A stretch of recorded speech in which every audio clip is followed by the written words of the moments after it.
In today's video, I'm going to teach you how to generate AI images in Facebook Messenger. Alright, so I'm starting right here on Facebook, and the first thing I'm going to do is head up to the top of the screen and click on the Messenger icon. It's that little chat bubble up there, so I'll just click on it. And once I do that, my list of chats and options opens up. Now from here, I'm going to look for the Meta AI section inside Messenger. So I'll click on Meta AI. And once I select it, it opens a chat where I can interact directly with the AI. At this point, I'm inside the Meta AI chat, so now I'm going to type a prompt to generate an image.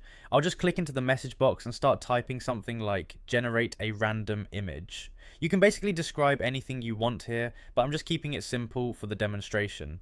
Once I've typed my prompt, I'm going to go ahead and send it. So I'll hit send, and now we just wait a moment while Meta AI processes the request. And just like that, the AI starts generating an image based on what I asked for. You'll see it appear right inside the chat, and it usually only takes a few seconds depending on the request. I'm just watching it load here, and you can see the result coming through. At this point, you can interact with it more if you want. You can type another prompt, refine the image idea, or ask for variations, but for now I'm just focusing on the basic process so you can see how it works from start to finish. Let me quickly go over it again so it's super clear. So I started on Facebook, clicked on the Messenger icon at the top, opened Meta AI, typed a prompt like generate a random image, and then sent it. After that, the AI handled the rest and generated the image automatically in the chat.